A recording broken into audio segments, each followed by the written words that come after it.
Would my 18-year-old self have coped with this? So maybe like it was meant to be a good thing that I did biomed first and then came here, because maybe had I gone into medicine first time round, I couldn't have coped and I would have like dropped out. And I had terrible exam anxiety to the point where I physically couldn't get out of bed on the day of my exam to attend the exam. I felt ashamed in a way, because I know loads of people knew that I was applying for medical school. Looking back, I think I did everything that I shouldn't have done wrong. Like every time I get that imposter syndrome sort of like thoughts come through me, and I'm like, no, I deserve to be here. I've worked as hard as everyone else. So like, you know, I'm going to enjoy the experience and I'm going to enjoy the journey that that's brought me here.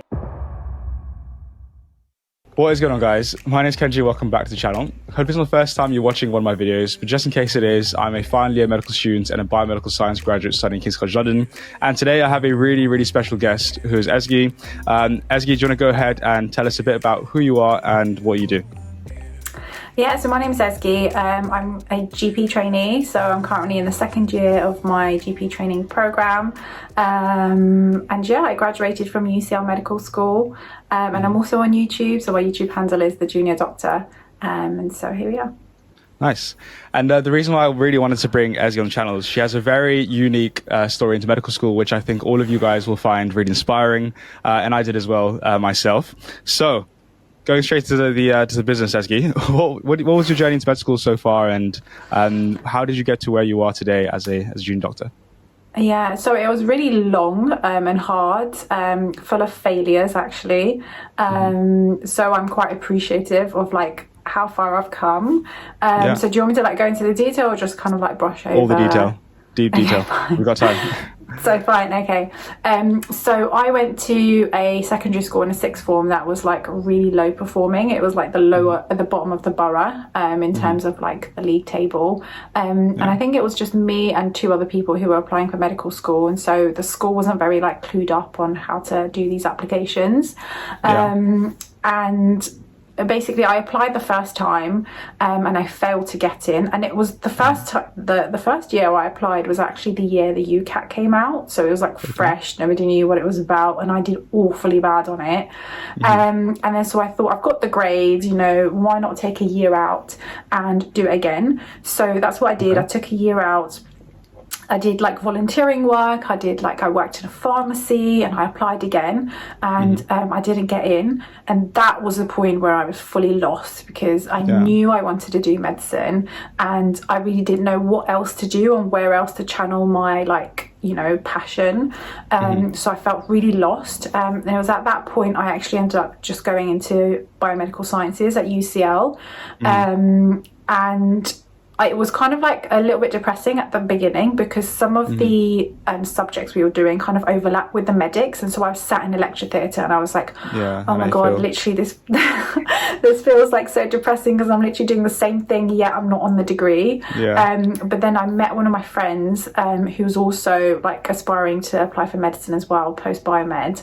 So we kind of like pulled ourselves through together, and it went really quickly actually. It's 3 years, but it went really quick. And then I applied for the third time, and this time for graduate entry programs in addition to like undergrad programs. And then third time lucky, I got in at UCL. So I ended up being at UCL for a total of 8 years, and I loved every like second of it. So yeah, that's my story. Right, so I just want to quickly interrupt this video to tell you guys about an amazing service which I know you guys will love, who is Skillshare, who is also kindly sponsoring the video. If you guys haven't heard of Skillshare before, Skillshare is an online learning platform and community for learning new skills. They have tons of classes on there, from video editing to studying from exams to arts and craft. Literally any skill that you want to learn, Skillshare definitely has it on there. I actually love Skillshare so much, and I've been using them for such a long time that I actually decided to create my own classes on Skillshare, which you can watch completely for free by clicking the link down below. I made 2 classes on there. The first one is about how to write an essay, so I take you through the entire essay writing process from start to finish. And my second class on there is about how to get into medical school, where I take you guys on a step-by-step guide all the way from actually applying to medical school to actually getting into medical school, and I know you guys will definitely benefit from that. Another class that I really like by Skillshare on there is by my mate a-levele, who has a huge class on there about how to actually edit videos on Final Cut Pro, which I actually watched before learning how to edit these videos that you guys are watching right now. If you guys would like to check out Skillshare for yourself, then the first 1,000 people to click on the link down below will get a complete 1 month free trial of Skillshare, which you can use to watch all of my videos completely for free, as well as my mate a-levele's. What I would recommend is to at least sign up for the free trial to watch my videos, watch Ali's videos as well. And if you decide that you like Skillshare enough, which I definitely recommend and definitely believe you will, then you can either sign up or cancel a free trial if you change your mind. So that's Skillshare, and let's go ahead and go back to the video. Amazing, and it's so inspiring to hear, because you and I had the same similar journey. So I don't know if you know this, but I applied through. Actually, I didn't even get the grades to apply in my A-levels. I got predicted A-star AB, which meant that I literally couldn't even apply, and that, like you felt super sad, super depressing. Yeah. So I went to Biomed, exact same thing. In Birmingham, being sat next to all these medics, and loads of my friends ended up being medics as well, and just really depressing. Thinking, God, I could be here, but I'm not, and I really want to. But it worked out in the end. So how did you feel during those times where you applied 3 times in total? How are you feeling when you get the rejections, and how did you persevere to keep that dream of getting into medical school and now being a doctor?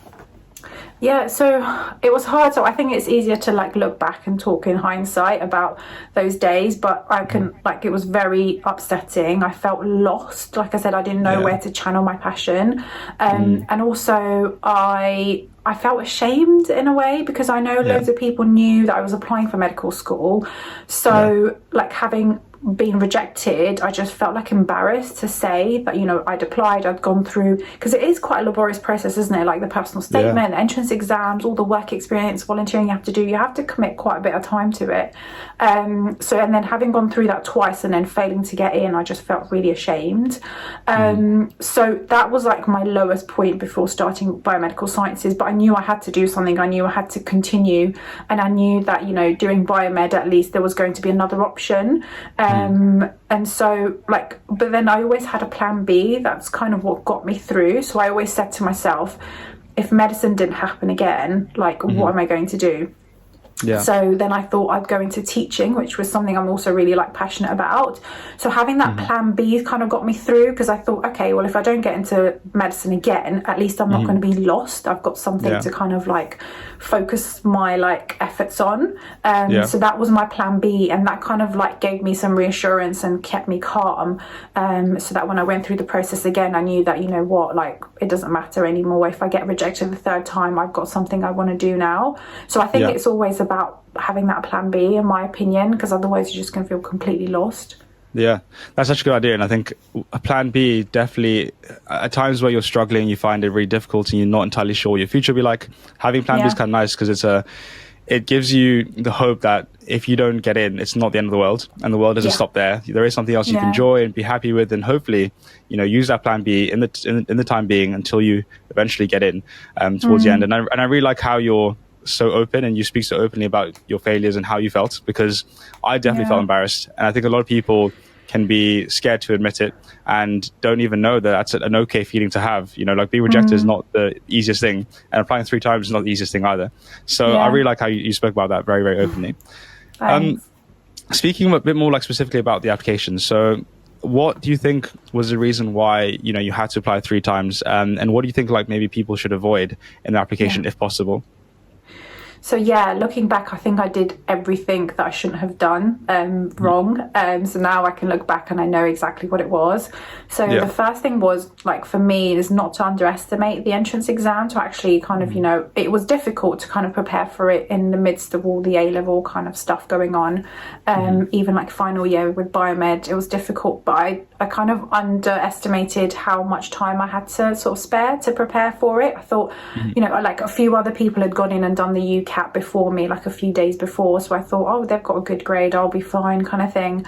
But it's really about knowing what your weaknesses are and really focus on that, time management, and the reading component was really difficult for me. So those things, and then the first round I really lacked diversity in my work experience and volunteering work, which is what I tried to kind of do. In the second year, I tried to do work in a pharmacy, volunteer in hospital, but I don't think it was enough. And also another thing was, I put like so I had this wrong assumption that if you went to a London medical school, you were going to get a job as a foundation year doctor in London. And so for that reason, I kept putting all of the London unis. And so that meant that, you know, they're all really competitive. And so my application was just not strong enough. So I did get like interviews, but I just wasn't like a good enough candidate. But later on, when I was applying in biomed, you know, like all the medical schools are GMC accredited, so you qualify as equal of a doctor as everyone else, and you can apply for London if you studied in Scotland, for example. So that for that reason, on my third and final attempt, I kind of like diversified where I was applying. Also, another thing was basically I applied for lots of unis that did the UCAT, and for that reason, when my UCAT flopped, like all those 3 choices were wiped out in one go. So so what I did in the final time when I applied was kind of like split them. So I had like 2 unis for UCAT, 1 uni for BMAT, and I think 1 uni didn't actually want an entrance exam or something like that. I can't quite remember now. So just basically like diversifying your application so that you've got like backups and stuff like that. Yeah. Okay. So you kind of have to, like, from the sounds of it, be really strategic with your application. So trying to diversify as much as possible in terms of your work experience, in terms of what you've done. Also, diversifying your application in terms of the entrance exams you set as well. So maybe if you're someone who's really good at the BMAT and not as much on what the UCAT requires, maybe include both those exams as well. And also just applying strategically as well. So I think one thing you really said was that if you have certain scores, try and match them to certain medical schools. So I think one thing you said was that London tends to be quite competitive. So what I did in my application was, I think I had one in London, which is like my top option. I think that was King's. And then I had one that was like kind of in the middle ranking of the kind of league tables.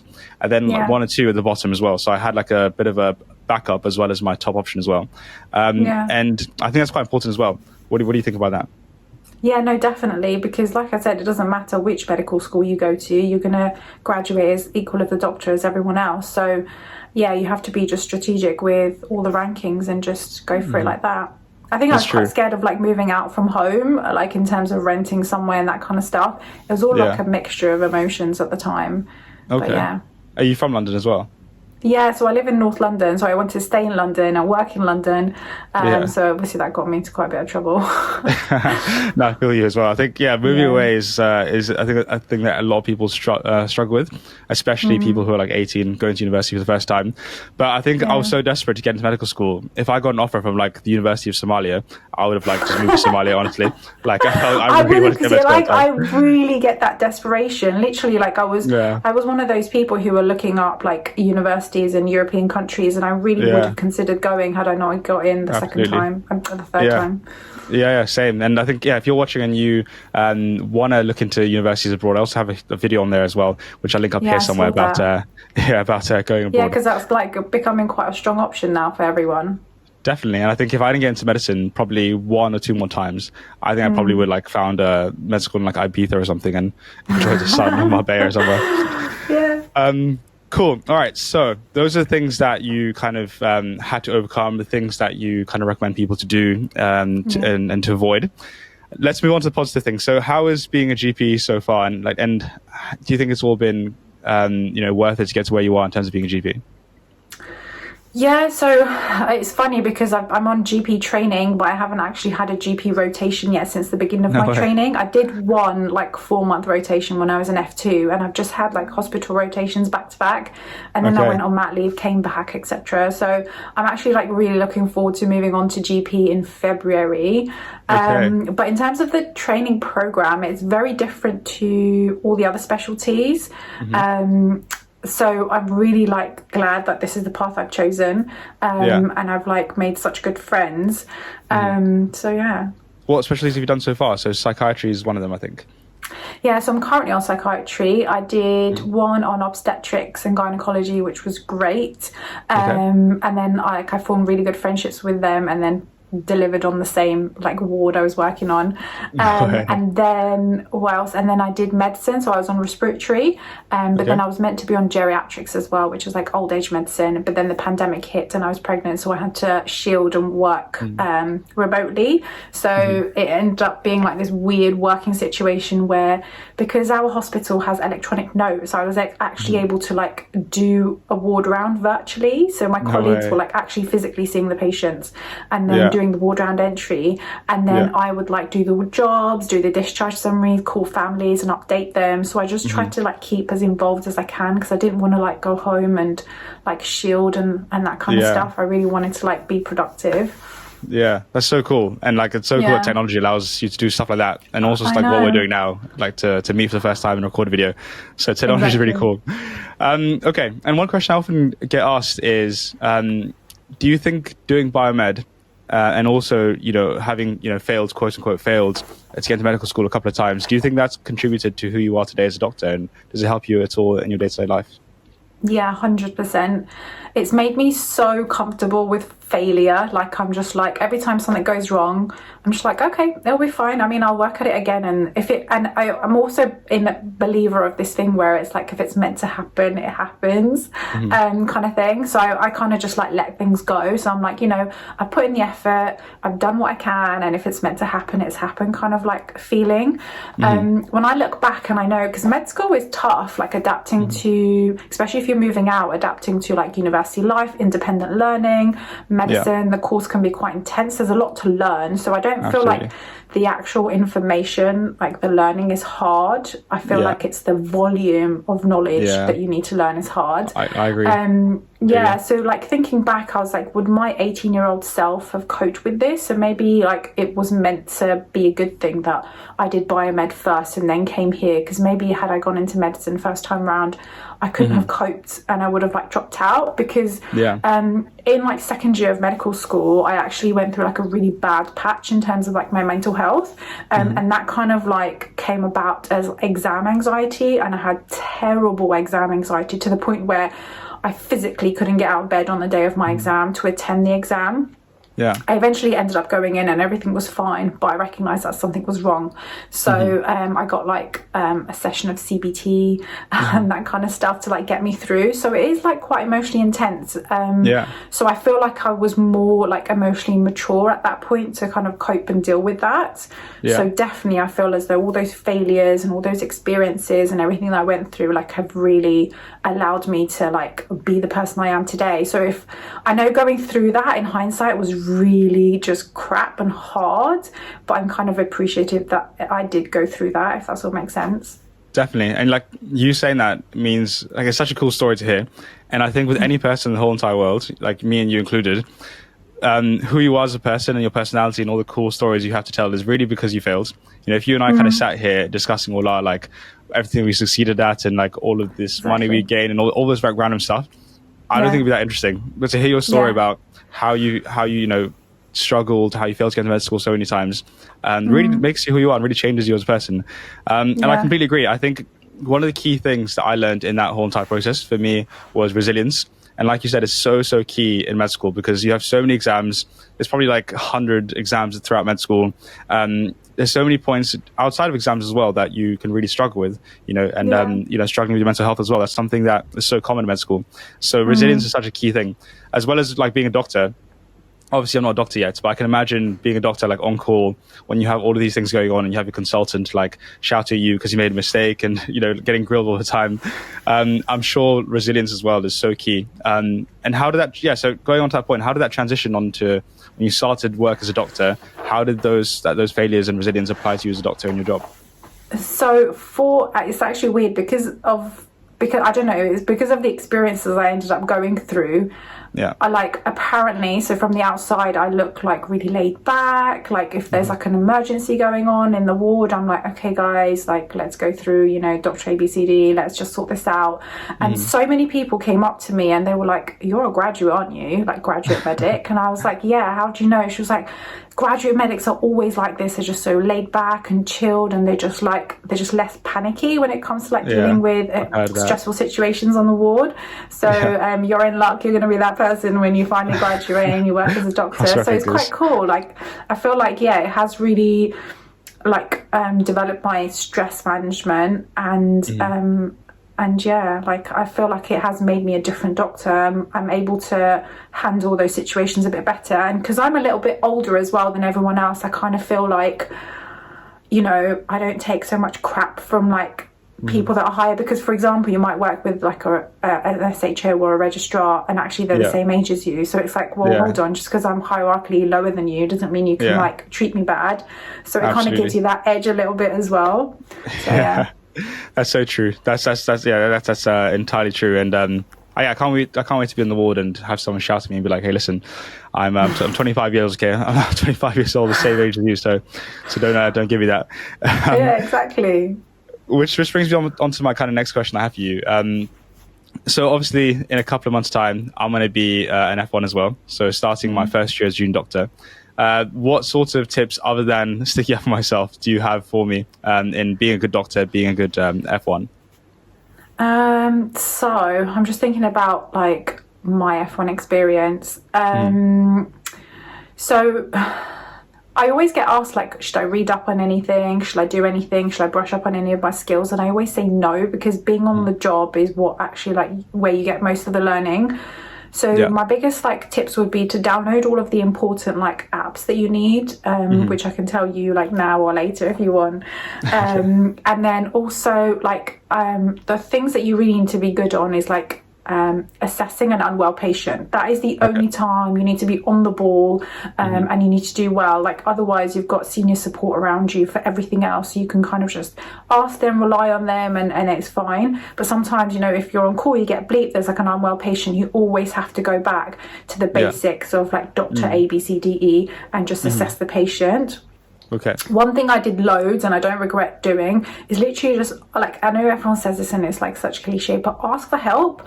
Like, even on the phone on my first day when I was like calling microbiology, I'll be like, hi, you know, my name's Ezgi, I'm one of the new F1s, I've just started today, can I just run through this and that with you? Just kind of like give them a heads up that you're new, you're not really like up to scratch with, like, you know, how to do the kind of not the referrals, what is it, the kind of handover, like on the phone, if that sort of makes sense. So just like just like ask for help, even from like nurses and everything.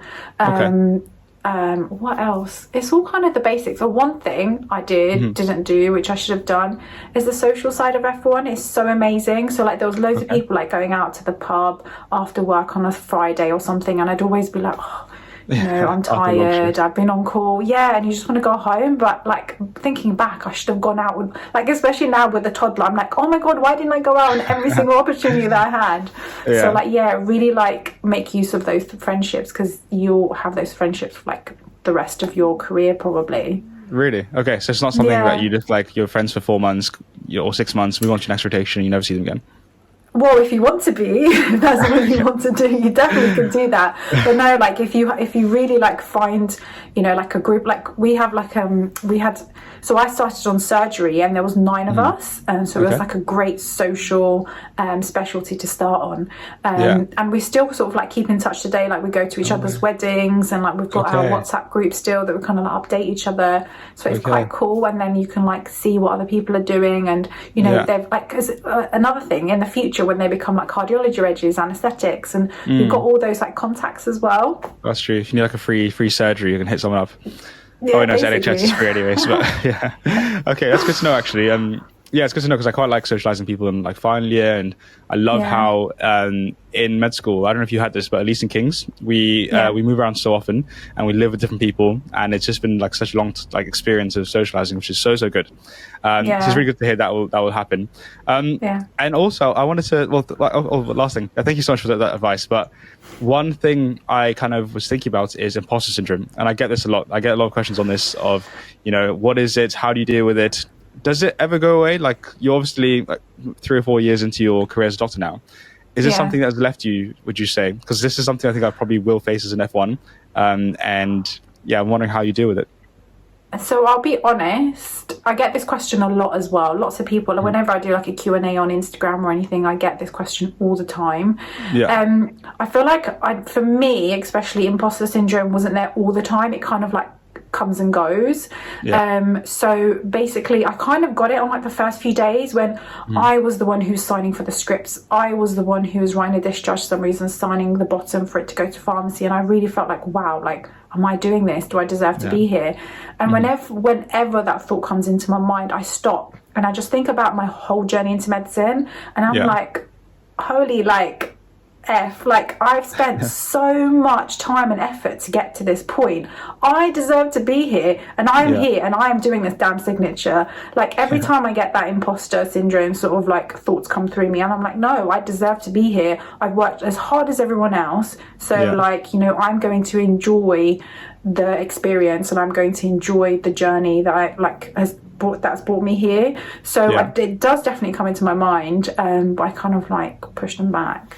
Yeah. Okay, that's so good to hear. And I feel the exact same way. I think in like in med school as well, I think especially being a final year now and being not having more responsibility, but being expected to know more and do more on the wards. It's definitely something that comes in waves, and unfortunately normally comes in the wave where I'm like really tired and didn't sleep well last night, and it's like the worst timing. But no, I completely agree. I think it's just about reminding yourself every single day that you know, you deserve to be here. You fought for so many years. You fought for this position, and you've worked so hard and for so many years to actually be where you are, and you deserve to be here. And if, you know, whenever I look at the consultants, I always look at them and think, you know what, there's no difference between me and them other than the fact they've had more years and more experience. You know, if they manage to achieve it, and why not me? And why not my friends? And why can't we all achieve it together?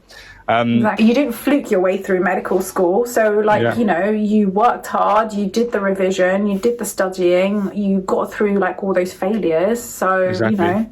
Exactly. Getting this far, like, is never by chance. Like, you can't just wake up one day and be a medical student or be a doctor and be like, oh, I got lucky. You know, obviously there is a bit of luck involved, of course. Like maybe luck in terms of like getting into the course or like, I don't know. But that's about it.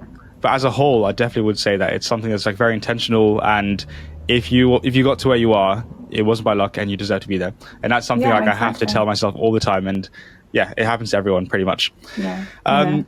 Nice. Okay, that brings us to our last question. Sorry, I've gone a bit off script. I know I've asked you like a few extra questions here and there that you weren't expecting. I love it. It's going great. We're very candid. But yeah, last question I have for you is, so you're a YouTuber, you're a mother, you're a doctor, you're a wife, you do so many things in your life. And one question I personally want to ask for you is, how do you manage to balance all these things that you do? I actually sometimes don't even know myself, but I think it's kind of like building it slowly into your routine. So for example, I was first a medic, then I added YouTube in there, then I got married, and then I became a mum. So it kind of like built up slowly. I wasn't sort of like overwhelmed in one go. The second thing is I always reach out for like support. So with my husband, for example, I'm always like, can you look after Ella? I need to get revision done. Can you take her out for like a walk because I need to record this video? So I'm just like really open about my needs rather than just trying to juggle everything myself and then like burning out. And another thing I'd say is just to kind of like be like insightful into like how much you can handle, because for example, there's somebody who might be doing loads more than me, but my mental health can't like cope with that much, if that sort of makes sense. So I have to kind of like look at the situation and think, okay, what am I able to do, and sort of work at that. So that kind of comes to like not comparing yourself to others as well. You know, everyone is different, everyone's family setup is different, everyone's life is different, you know, financial situations are different. Like there's people who are financially well off and they can have like nannies and like cleaners and that kind of stuff. So everyone's just in a different situation. So every situation and like life is unique. So if you stop comparing yourself and just focus on what you can do, and how you can utilize your time, without burning out and getting enough support, does that sort of make sense? That's how it kind of happens, I think. Okay, no, that's so true. And I think I really agree with the point you said about it didn't all happen at once, you know, step by step. And I think it's so difficult to chase two rabbits and catch them both. You know, I think if you're starting off, like let's say you're starting med school and you want to get on top of your studies first and sit 1 or 2 exams and get to the point where, you know, actually, I've caught this rabbit. I can kind of like keep it away. Let's chase the next one. And then that might be, you know, starting a YouTube channel or having a kid or whatever it might be. And I think, you know, it's really difficult to chase so many things and catch it all at once. So whenever I do something new in my life, it's always on the basis of knowing that what I add to my plate is not going to make anything else fall off my plate. And as long as everything else is secure, I'll test it. I'll test the waters first. Maybe do one day of YouTube or one day of whatever it might be, and see how that manages. If it works out well and you could actually handle it really, really well, it's not affecting your friendships, your relationships, or whatever, then maybe that can kind of stay in your life and become a new part of your life. And also, actually, 100%. I think being open to things falling away. Maybe you're not really into playing guitar anymore. Maybe that's something you can kind of say goodbye to and only do every once in a while, and replace that with start a YouTube channel and stuff. So I think that's really true. That last point that you made, like being aware of like things that you just aren't enjoying anymore, making peace with like saying goodbye to them and like focusing on new things. I think that's really important. Yeah, because that's one thing I realized recently. Like sometimes I think I had the pressure of like, for example, playing guitar. I used to love playing guitar. I played it so often. And I kind of felt like I had the impression to kind of like impress my previous self, like the past Kenji, to carry on playing for him. Then I realized like, actually, hold on. If I don't really enjoy it anymore, it's not something I want to do right now, then the old Kenji's kind of gone. This is a new one. I don't have to play anymore, and I can play every once in a while, instead. So exactly, because you change as a person as well as you get older. So exactly, just as like it is with friends as well. Like you lose friends and you make new friends, and absolutely. So I think it's just life at the end of the day. Exactly. Which brings me on to my final question. I promise it's the final one. Yeah. I ask everyone this. I ask everyone this who comes on the channel. So you went through, obviously high school. You failed to get into medical school 3 times, or you got in your 3rd time. You've gone through 4 years of medical school after biomedical science. You're now 5 a GP. I did an undergrad degree. Oh, it was undergrad. Okay, fine. So like me, okay, 5 years. And then you've obviously been a doctor for a few years now. Looking back at your whole experience, was the juice worth the squeeze? If you know what that means. Yeah, definitely. Like even now I still struggle with all the exams I need to revise for and the constant learning that like I need to just keep on top of. But definitely like, definitely. Yeah. Okay. I can't even like say anything else, just definitely. You can, I mean, looking back is when you can always realize these things and think, actually, it was so worth that bit of that rubbish year that I had. But we finally made it. Cool. Ezgi, if people, like what you said, really resonate with you, where can they find you? So I'm on, like I said at the beginning, I'm on YouTube as the junior doctor. So I do lots of like hospital vlogs, like getting into medical school and just like the life of a doctor type stuff. And then I'm also on Instagram as the junior doc. So I know like loads of people have questions. So you can either like drop it at the bottom of Kenji's comments and I'll be like looking at the comments regularly to answer your questions anyway. But if you want to, you can also send me comments on my Instagram account and then we could just connect from there. Nice. And when you become a consultant one day, are you going to, or like a qualified GP, you're going to change it to like the qualified GP? Oh, this is the $1 million question. And do you know what? The actual YouTube handle, the GP, has actually been taken, sadly. So I don't know what I'm going to do. I might just use my name, which is Dr. Ezgi Ozkan. But then I just feel like, is that unique? Are people going to recognize me? I don't know. It's going to be like a couple of years till I get to that point. So I'll ask you that question in a few years, then we'll see where it goes from there. Cool. Well, thank you so much, Ezgi, for coming on the channel. I appreciate it so much. And thank you guys so much for watching as well. And yes, go check out Ezgi's channel. She has a really, really like amazing channel with loads of inspirational videos. And if you like what she said, you resonate with what she said, please go check her out. Thank you guys so much for watching, and I'll see you guys on the next one.